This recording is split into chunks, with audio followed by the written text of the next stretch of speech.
Acreditação ONA, você chegou no canal certo. Se você está preocupado com a acreditação, receber um relatório, está na iminência de fazer uma auditoria da ONA e não sabe como interpretar aqueles malditos ou benditos requisitos da ONA, chegou no canal certo porque eu sou o Célio Luiz, consultor há mais de 40 anos e trabalho com a ONA desde 99 e aqui no meu canal eu faço a interpretação requisito por requisito. É só você acompanhar aqui na descrição, em algum momento aí na tela vai aparecer para vocês e vocês vão poder seguir o nosso canal que eu faço a interpretação, ajudando vocês a entender como funciona a ONA. Eu conheço muito bem porque eu fui professor de avaliadores, eu sei como é que eles pensam. Então eu vou te ajudar aqui e hoje nós vamos fechar mais um grupo de requisitos que é de gestão de pessoas. Então bem bacana, então caso você queira algum serviço meu, está aqui a descrição. Nós temos vários serviços, inclusive o de tradução do relatório da ONA. Isso mesmo, relatório que as pessoas têm muita dificuldade e as pessoas podem adquirir o nosso serviço e aí ganha tempo na produção de evidências. Beleza, pessoal? Então, sem mais delongas, vamos conversar sobre gestão de pessoas. Vamos lá? E vamos direto para o nível 3. Nos vídeos anteriores nós estávamos falando de nível 2, agora nível 3. Muda um pouquinho de figura. Nível 3, vamos lá. Avaliar a eficácia da capacitação e treinamento dos profissionais. Pessoal, nível 3, veja, avaliar a eficácia de capacitação tem muito a ver com o nível 2. Eu avalio a eficácia do nível 2. Não nível 3. Então, o que eu sempre vou estar falando para vocês? Nível 3 é histórico de melhoria. É ciclos de melhoria. Então, tudo que eu for falar para vocês, entendam como um histórico, como resultado de tudo isso. Célio, mas como é que eu mostro isso? Como é que eu dou evidências? Logo na frente eu vou estar explicando. Então, planejamento, execução e avaliação dos treinamentos, isso aqui é nível 1. Né? Foco no desenvolvimento de habilidades e conhecimentos, que está vindo lá do nível 1. Alinhamento com a melhoria contínua e assistência do paciente. Opa, aí sim, aí vira para nível 3. Ou seja, é o histórico, eu mostrar para o avaliador, olha, eu fazia isso, nós planejamos disso, melhoramos para isso. É você saber contar essa história. Muitas instituições fazem tudo isso, mas na hora de contar para o avaliador, não sabe. Pior, não encontram evidência daquilo que eles fizeram. Então, organize a forma como você vai mostrar isso. Isso nasce, pessoal, lá no nível 1. Fica difícil depois de estar com 2, 3, 4, 5 anos de ONA, aí você tentar resgatar algo que você fez há 2, 3, 4, 5 anos atrás. O nível 3 é consequência. Então, a definição prévia das métricas e indicadores e a avaliação em múltiplos níveis. Reação e satisfação, aprendizado, aplicação no trabalho, impacto no negócio. É você contar uma história de como o treinamento, a capacitação resultou na instituição. Coloque isso lá no planejamento estratégico. Isso lá no planejamento estratégico. Coloque lá um item. Capacitação e treinamento. E o que isso impactou? Produz evidências do que foi o resultado disso. Teve alguma efetividade? Produziu? Atingiu o objetivo a ser atingido? É isso que vocês têm que colocar lá no planejamento estratégico. Então, diretrizes e instrumentos de evidência, né? A diretriz e instrumentos de avaliação dos treinamentos que você usou ao longo do tempo, as pesquisas de reação. Veja bem, aqui é o histórico das pesquisas de reação, percebe? A auditoria e observações diretas, a entrevista com os profissionais, a análise de indicadores antes e depois dos treinamentos, resultado de desempenho ligado ao conteúdo treinado. Então, veja bem, isso aqui, pessoal, é nível 2. Para mim, isso é nível 2. Não teria que estar no nível 3. Mas, como a Ana colocou, crie o histórico disso. Isso é o histórico, é o resultado. Crie uma didática para você mostrar que tudo isso está funcionando. Como? Através do almanaque da qualidade, através da indexação desses planos de ação, através da rastreabilidade para você encontrar um plano de ação que foi importante, que motivou, que teve eficácia no treinamento há 2, 3 anos atrás. É a coleção de treinamentos que foram eficazes. É isso que é o nível 3. É a coleção disso, não um ato isolado. Próximo, nível 3, Core. Vamos lá. Avaliar a efetividade do Programa Institucional de Desenvolvimento de Lideranças e definir ações e ciclos de melhoria. Então, aquilo que estava escrito lá na capacitação, agora é o resultado. É o resultado ao longo do tempo. Ou seja, a avaliação estruturada do Programa de Liderança, o que ele impactou ao longo do tempo. O monitoramento da execução desse planejamento, isso aqui para mim é nível 1, pessoal. avaliação do impacto organizacional, relação com a prática do desenvolvimento humano, a identificação de necessidade de ajustes e a implementação de ciclos de melhoria. Ou seja, o que é o nível 3? Eu tenho que ter, em algum momento, uma análise crítica lá no departamento pessoal, ou no setor de treinamento, para verificar o que impactou ao longo do tempo. Então não adianta eu ter 5, 6, 8 indicadores, eu preciso resumir tudo isso. O que efetivamente ele trouxe de resultado prático? Aí eu preciso verificar. Através do quê? Através do clima, através da avaliação de desempenho, através do nível de satisfação do colaborador, através do nível de satisfação do cliente, do paciente. Como que eu vou monitorar? Como que eu vou fazer isso? Traduza isso num procedimento e monte isso ao longo do tempo.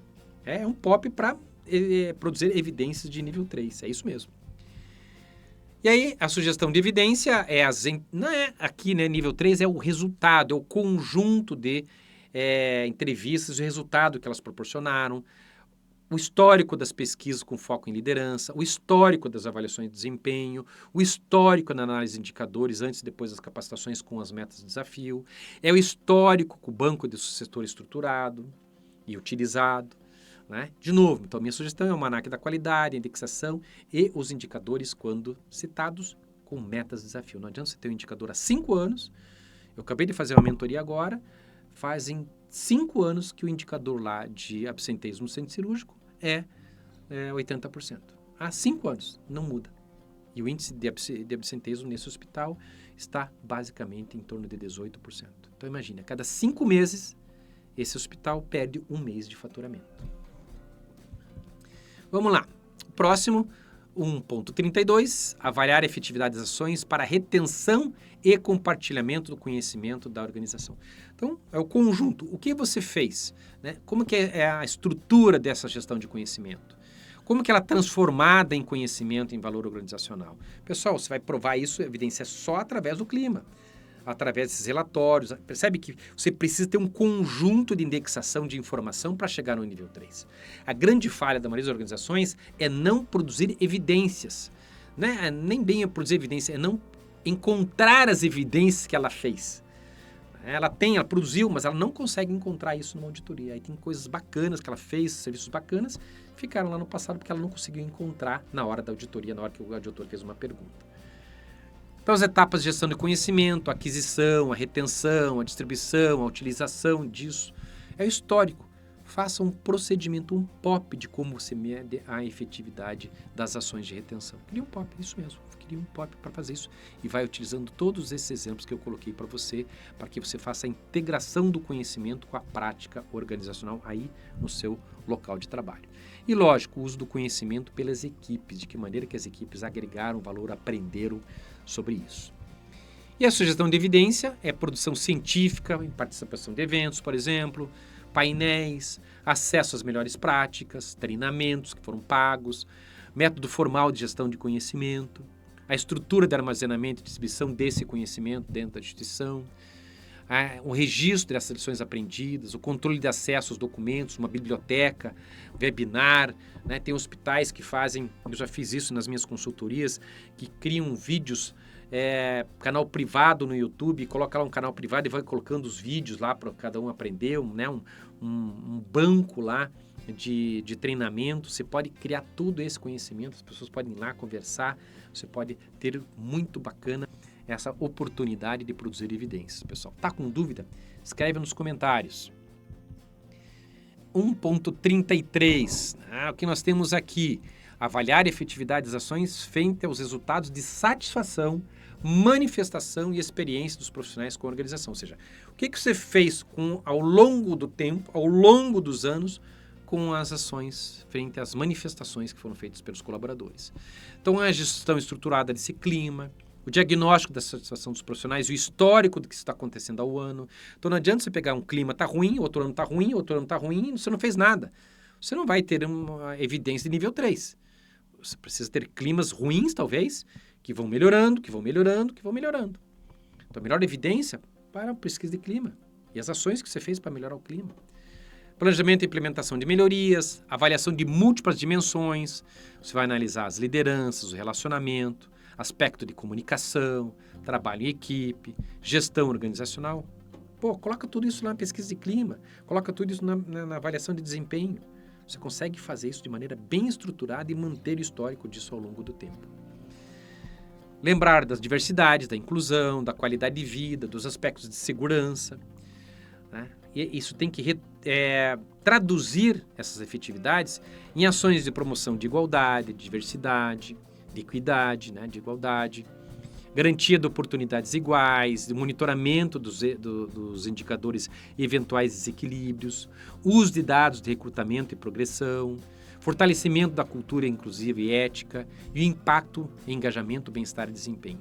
Ou seja, como é que eu vou montar tudo isso, pessoal? É estruturar isso num procedimento de como você faz isso. Você pegar cada item desse aqui, ó, promoção de igualdade e diversidade. Como é que você mostra para mim que nos últimos 2 anos você promoveu a igualdade, diversidade e equidade? Então, primeiro, tem que ter algum procedimento, um POP descrevendo isso. Segundo, tem que ter algum lugar que você consiga rastrear o que isso aconteceu nos últimos anos. Ó, teve essa oportunidade, teve esse caso, teve aquele outro caso. Percebe? Então não adianta nessa hora, na auditoria, que está todo mundo nervoso, tentar lembrar que você promoveu a igualdade e a diversidade lá atrás, há 3 anos atrás, você nem lembra mais. Como que se garantiu oportunidades iguais? Tem que ter um procedimento dizendo que você garante isso.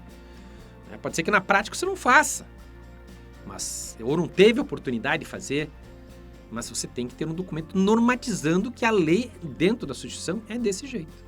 E é só assim você vai fortalecer essa cultura e você vai traduzir isso através de evidências. E assim, com a participação das pessoas, atas, treinamento, esse conjunto da ópera, vai dizer que você chegou no nível 3 para essas questões aí de promoção, né, da efetividade. E como evidência, de novo, né, pesquisa de clima e engajamento, o processo estruturado dessa melhoria contínua, planos de ação implementados, o histórico disso, os fóruns de discussão se eventualmente teve, campanhas de comunicação interna, monitoramento da manifestação e denúncias, acompanhamento de plano de ação, ou seja, a história. A grande dica aqui é organizar essas evidências de tal modo que quando o auditor te perguntar, fique fácil de você demonstrar, que você puxe lá, olha, eu tenho indicador para isso, eu tenho ata para aquilo, eu tenho esse treinamento que foi feito para isso, eu tenho esse plano de ação. Percebe? Então você precisa indexar todo esse conjunto de informações para você provar para o avaliador. Porque não adianta ter feito 1 milhão de coisas se na hora você não conseguir provar para ele, mostrar que o que você fez. Então, dica, macete, indexe toda a documentação da qualidade de uma maneira que você consiga mostrar evidências para o avaliador. E assim você vai fazer um show de uma avaliação e vai se dar muito bem. Beleza, pessoal? Assim nós terminamos esse grupo de requisito de gestão de pessoas. Por favor, humildemente peço para que você escreva algum comentário, que você deixe um like, que você compartilhe, ajude o canal a crescer para que a gente consiga vencer o algoritmo. Quanto mais pessoas tiverem, mais pessoas vão ter acesso à qualidade, pessoal. Quiçá um dia a gente precise, né, de um hospital com qualidade. Então você não vai estar só ajudando eu aqui, você vai estar ajudando outras pessoas que vão estar se envolvendo com a qualidade. Então é muito ruim hoje em dia no Brasil, as pessoas fazem dancinha, fazem piada, fazem qualquer outra coisa e você vê lá tem milhares, milhões de comentários. E aqui no canal sério a gente não tem, às vezes, nem um muito obrigado. Mas eu não estou atrás do muito obrigado, eu estou atrás de mais pessoas para ajudar na saúde, né, desse Brasil. Beleza? Até mais!